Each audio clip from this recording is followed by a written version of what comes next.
Attention. Ja, der gik så starten her til det her løb. 40-49 år herre. Det gule felt er letvægtere, og det hvide felt er vægtere. Det er Eskil Ebbesen i maskine nummer 6 i det gule felt, der er gået hårdest ud. Og for de danske tilskuere er jeg nødt til at blive interessant.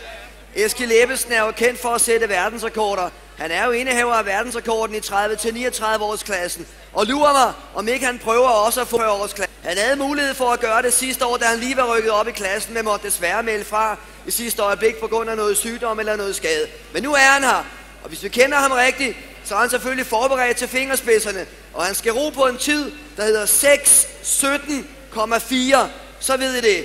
Og så lige en besked, inden at vi går over til Alex Donner med et øjeblik. Thomas Jensen, ham der kommer hjemme fra kælderen, maskine nummer... Han er indehaver bedste teknik, men han er sindssygt kæmpe stor og stærk. Læg lige mærke til det, hvis I kan finde maskine nummer 16. Han rører ikke særlig højt tempo, men hold da op, hvor er han stærk, han kan trække igennem. Men letvægtsfeltet er nok det felt, hvor der er mest konkurrence om det, og Eskil får virkelig kamp til stregen her, for der er mange gode roere fra andre lande. But Alex, here after 400 meters, what are you seeing? So we have the heavyweight event in the white, but currently led us obviously in the previous heat for that event, so we'll have to compare times at the end. But in the lightweight category, at the top of the screen, those yellow boats. Jonathan Doyle, the current world indoor rowing champion from last year, from Paddy Power Indoor Rowing Champion, Indoor Rowing Club, the Irish rower on machine number 1. He's currently sitting second or third. The leader on machine 6, the legendary Eskil Ebbesen, currently sitting on a 1:35 pace. Eskil, winner of medals at 5 consecutive Olympics, 3 times Olympic champion, former world record holder overall on the machine at 6:03.2, currently the world record holder for the 30-39 category at 6:06.4. And if he wants to take another world record in the 40-49 category, he'll have to beat 6:17.4. But Ebbesen on machine 6, currently out in front. Behind him, Jonathan Doyle, some 3 seconds back on machine number 1. And behind them, it's now Alistair Peake from Bideford on machine number 10. But Eskil Ebbesen on machine 6, leading as we approach the 1,000 meter mark. Eskil was also awarded the Thomas Keller Medal, the most prestigious award in world rowing, received that award last year, and he goes through 1,000 meters still holding that 1:35, 1:36 pace.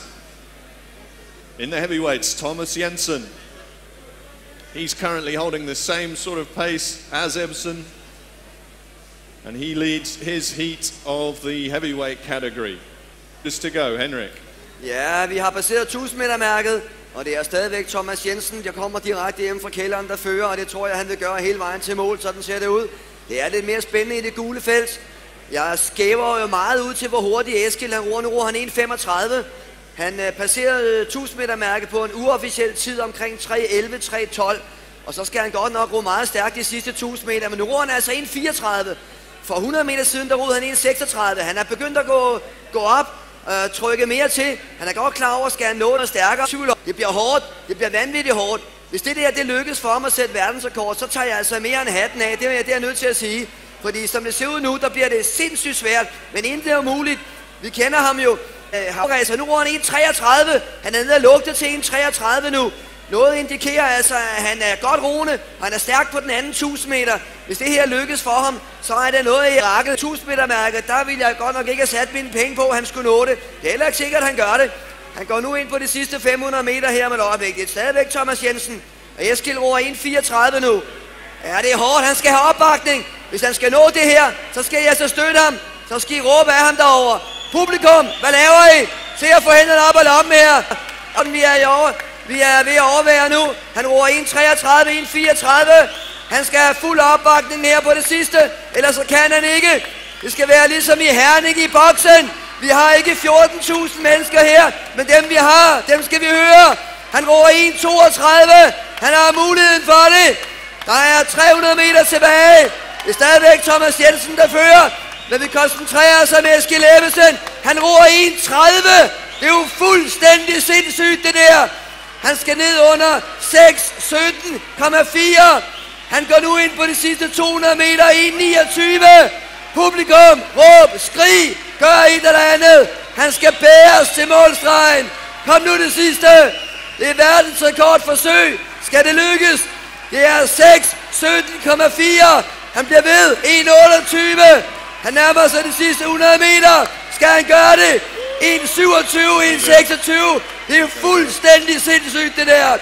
Han skal ned under 6.17,4. Kan han nå det? Han skal hjælpe nu. Kom nu. Eskil. Kør, kør. 6.17,4. Vi kigger. Når han det?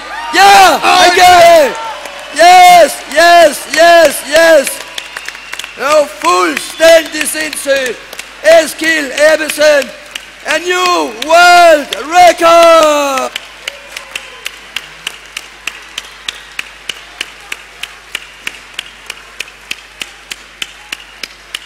Ja, vi glemmer fuldstændig, der er andre roere. Jeg tror nok, det blev Thomas Jensen, der vandt det her løb. Det er jo en mærkelig situation, at man vinder et løb, og så koncentrerer publikum og speaker sig fuldstændig om den, der ligger nummer 2 i løbet. Men undskyld, Thomas Jensen, det er altså en verdensrekord, der lige er blevet sat. Her får vi en flaske champagne. Mine damer og herrer, Eskil Ebbesen! Op og stå, her har vi ham. Der er stadigvæk roere tilbage. Vi har stadigvæk roere, der sidder og arbejder. Og det må være en fornøjelse bare at have været med i et løb, hvor der er blevet sat verdensrekord. Han er nu indehaver af 2 verdensrekorder.